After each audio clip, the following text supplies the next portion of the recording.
Next man you'll hear from is my friend, Joe Erhmann. Thank you. It's a tremendous pleasure to be part of Tony's team today, and it's a wonderful honor to be able to speak to you, players from across this country.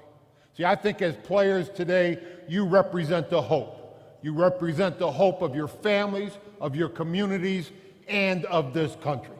And I want to thank the coaches for bringing their players here today as well. I'm not sure there's a more important citizen in America than coaches across this country.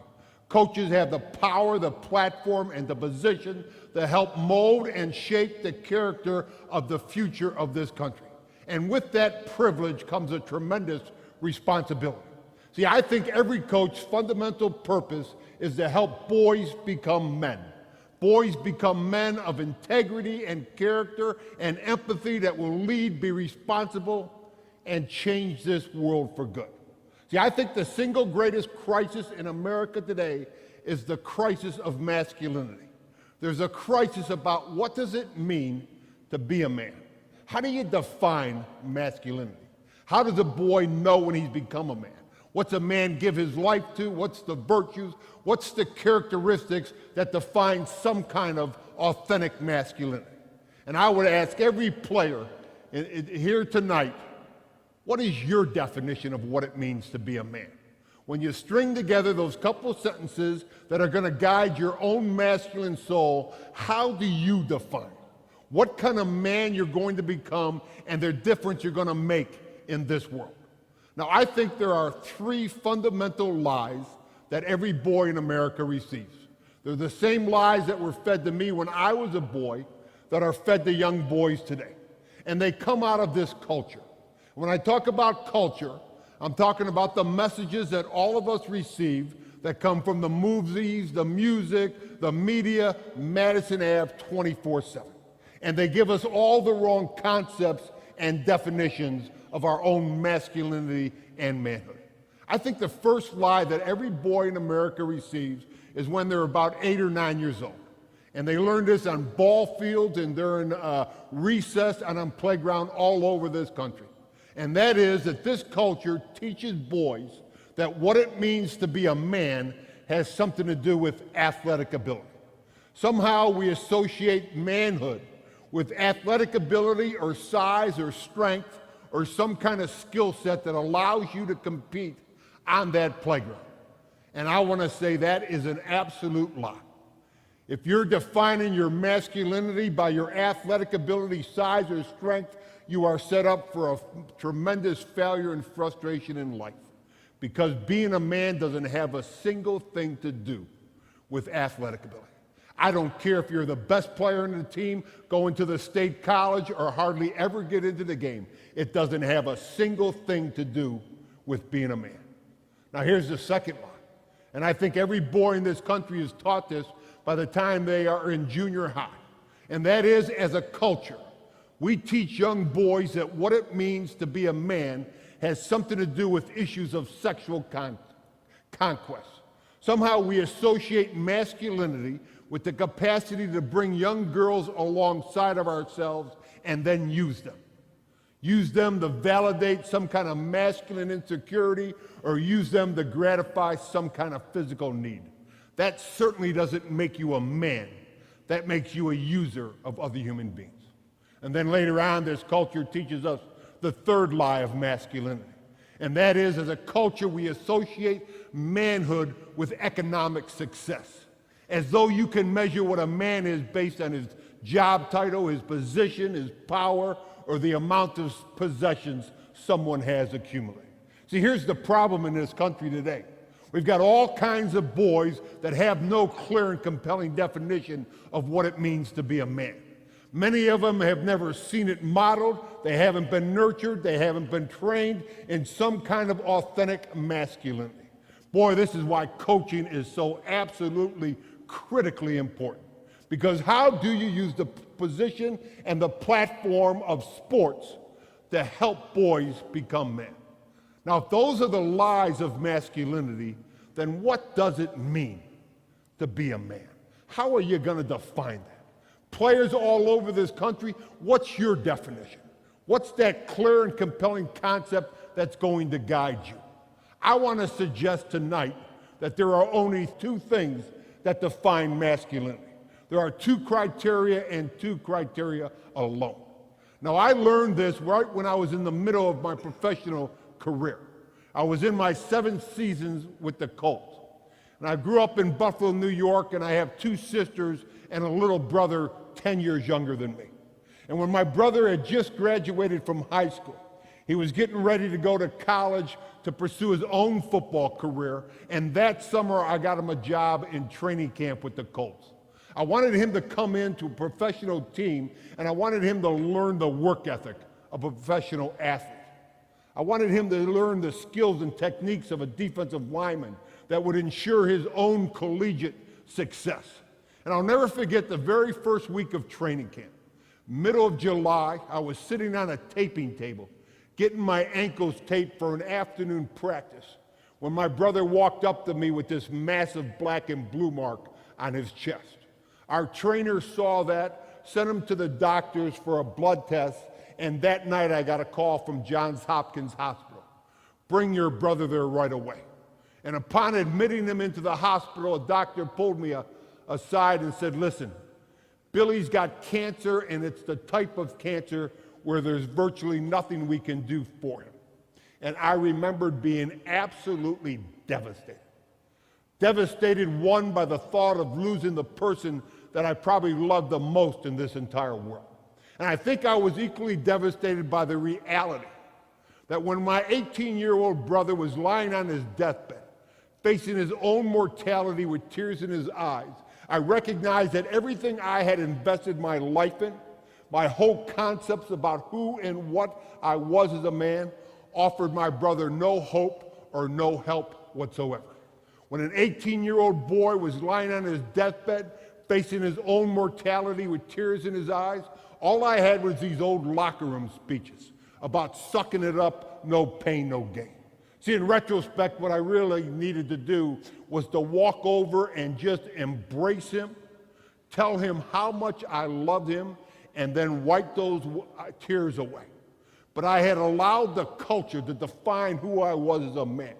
And the socialization process in America teaches young men to separate their hearts from their head and try to live a masculinity from the neck up.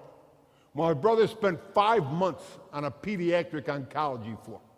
5 months I spent in a waiting room with all these other families that had children facing some kind of life-threatening illness. And if you ever want to know where truth in America resides, if you ever want to know where there's perspective and authentic community, it's in those waiting rooms. Because in that waiting room, you get a clear perspective about what's really important in life. And you see about all the other secondary issues. Boy, you see clearly what you really want for the people that you love and what are unnecessary issues to deal with. Boy, you have this tremendous sense of community. Because in that waiting room, it wasn't about my child on that floor. It was about all of our children. And when good news walked into that waiting room, if that white cell count went up 10 points, that whole community celebrated that child's success. Boy, and when devastating news and death walked in, everybody tried to dissipate that as well.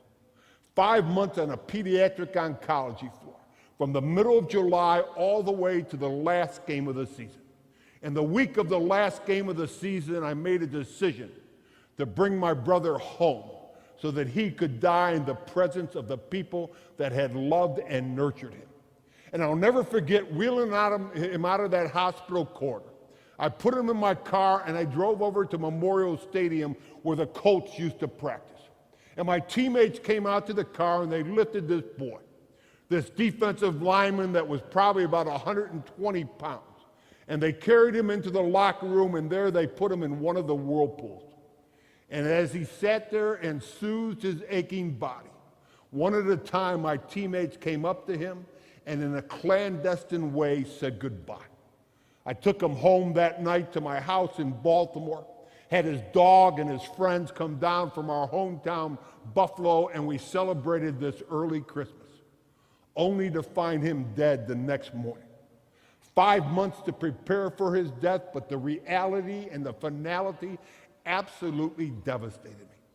Took his body and we flew it back up to Buffalo, and my teammates and coaches came. And the turning point of my life was standing in this cemetery, the middle of December. Buffalo, New York, the snow's blowing. There are hundreds of people out here for this 18-year-old boy. I was standing next to the casket, next to the open grave. And at the end of the ceremony, I heard the priest say the final amen. And with that, everybody turned and just started to walk away. And I remember wanting to scream, "You mean this is it? You live, you have some good times, some bad times, you die, and then everybody gets on with their own life? What's the meaning to life? Where does value and purpose come from?"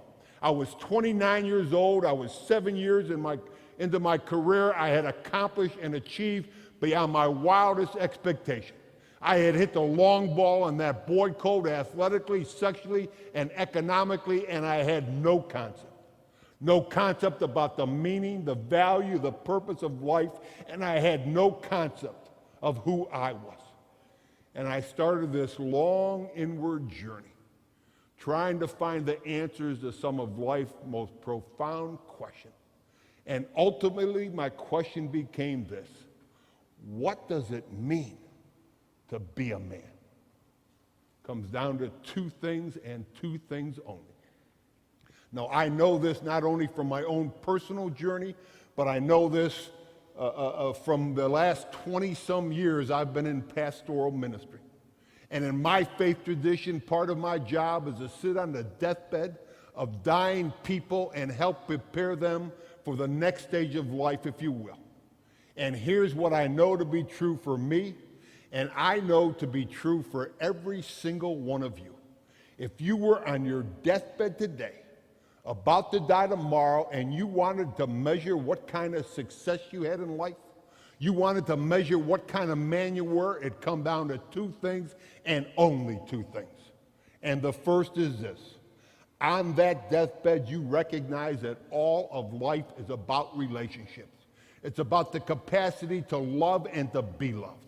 What's it mean to be a man? It means you can look somebody in the eye and say, "I love you," and receive that love back. You know what the questions you ask at the end of your life? They're not about awards or achievements or applause. They're all questions of relationships. What kind of husband was I? What kind of father was I? What kind of son? What kind of friend? What kind of teammate was I? Who did I love and who did I allow to love me? It's all about relationships.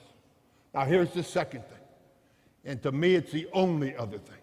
Again, if you were on your deathbed today, about to die tomorrow, and you wanted to measure what kind of success you had in life, it'd come to this: at the end of your life, you need to look back over your life and know that you had some kind of purpose, some kind of cause that was bigger than who and what you are. At the end of your life, you want to be able to look back over and know that you made a difference. You lived, you loved, and you left the world a little better place. See, I think all of us ought to have some kind of cause, a transcendent cause. Transcendent in the sense that you get up every day with more concerns than just your own personal goals, wants, and ambitions. It's all about a cause. Boy, and what would happen if the country came together and all of the coaches and all the institutions said, this next generation of men, we're going to use the platform to teach them all about relationships and commitment to a cause. And then we release them back out into our communities and into this country. And boys had the freedom to use words like love and mercy and grace and acceptance. And whenever they walked in the world and they saw racism and poverty and anti-Semitism and things that diminish and devalued people they understood out of the essence of who they are as men, they were to demand justice be done so that every man, woman, and child in America could live with dignity and status, so that every boy and girl in this country would have the maximum opportunity to reach his or her greatest human potential. What's it mean to be a man? It's all about relationships and a commitment to a cause. Now you think about that for a second. You think about why you play team sports. Teams are built around two fundamental things and only two things. Teams are built around relationships. They're all about learning how to connect to other people and allow them to connect to you. It's about learning how to be dependable for and allow people to depend on you. Teams are all about relationships. There's a spiritual component to teams. Spirituality is the quest for self-transcendence. It's how you move around beyond your own self-fixation, your self-preoccupation. Teams are about relationships, and the second thing every team is about, it's about learning how to commit to a cause. Every player brings their own unique individual abilities, and they offer that to the team in order so that the team can accomplish what it couldn't do with just a group of individuals. See, is there a better place to help boys become men than through team sports? Whenever you feel better about yourself, whenever you feel good about what you're doing, who you're doing it with, it always elevates the performance. See, I think every coach's responsibility is to use the power of that whistle to teach young men how to participate on that team through relationships and a commitment to a cause. Boy, and once we learn how to do that, once we learn about teamwork and we learn about character and we learn about commitment to each other, then this world will start to change. We need coaches, we need players that are going to use this as a venue that will help this country raise the men that are going to take us into the next generation so we can have a more fair and just society. Boy, your challenge as players here today is to use this game and use it to develop your manhood. Play this season because you love the people that are next to you. Play this season because you know how to make a commitment to a cause. Play because you were given your health, you have the opportunity to make a difference in this society. Play because it can teach you how to be a man, and this society needs you to be a man. You got it? Thank you.